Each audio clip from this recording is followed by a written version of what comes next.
Le salaire de ce fonctionnaire de l'Indre sans mission depuis 10 ans à cause, selon lui, d'un conflit avec sa hiérarchie nourrit certaines critiques au sein même du mouvement. Il a fait en l'espace de quelques jours le tour des plateaux télé et des émissions radio nationales, sans jamais se départir de son gilet jaune. Venu de l'Indre, Jean-François Barnaba, 62 ans, s'est imposé au fil de la semaine comme l'une des figures médiatiques du mouvement des Gilets jaunes. Au micro de Jean-Jacques Bourdin sur RMC, ce père de 7 enfants n'hésitait pas mardi à dévoiler son salaire. « J'ai une feuille de paie de 2600 € net par mois. Avec toutes les charges, j'ai un reste à vivre de 800 €.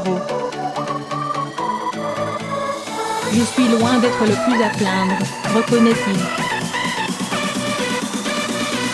Seulement, d'après l'autre, si le sexagénaire perçoit toujours son traitement de fonctionnaire territorial, il n'a plus reçu aucune mission au sein du conseil départemental de l'Indre depuis le 31 décembre 2008. Jean-François Barnaba répond au statut particulier de fonctionnaire momentanément privé d'emploi.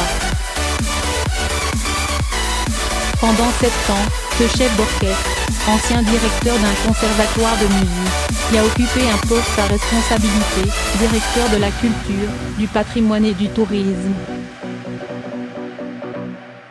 Seulement, selon l'OP, plusieurs projets menés par ses soins seraient venus grever les finances du département. L'intéressé confesse lui-même au journaliste de l'émission Quotidien déplorer cette situation née, selon lui, d'un conflit avec sa hiérarchie. Il explique également ne toucher que 81% de son salaire en attendant de trouver un poste équivalent au précédent. De son propre aveu, cette situation a nourri un certain rejet des petits calculs politiciens qui pointaient déjà dans un roman d'anticipation, auto-publié en 2016. Une trentaine d'interviews. Aujourd'hui, le fonctionnaire engagé auprès des Gilets jaunes dispose donc de tout son temps pour répondre aux sollicitations des médias. Mais c'est un hasard qui a fait de lui une sorte de porte-parole du mouvement. Un reporter de France Info l'a d'abord interrogé samedi dernier porte-maillot, alors qu'il se trouvait avec un groupe de Gilets jaunes rencontrés sur les réseaux sociaux. Le soir même, il était invité sur le plateau de BFM TV. J'ai dû faire pas loin d'une trentaine d'interviews, raconte l'intéressé dans les colonnes de la Nouvelle République.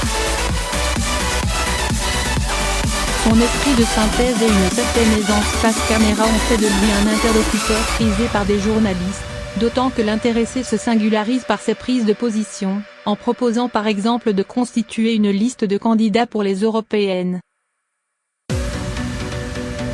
Après environ une semaine passée dans la capitale, Jean-François Barnaba doit faire ce vendredi son retour dans l'Indre. Accompagné par les caméras de TF1, il prévoit de se rendre dans l'après-midi au rond-point Mercedes, à Châteauroux. Reste que l'accueil sur place pourrait s'avérer plus compliqué que prévu.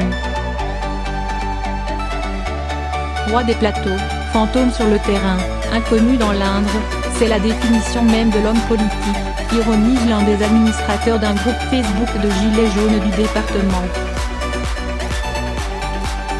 En attendant, il dit pas des conneries, lui rétorque un autre participant du groupe. Je trouve ce monsieur tout de même plus crédible et plus sérieux que Fly Ridé et Éric Drouet, deux autres figures du mouvement, note de la rédaction, estime une autre.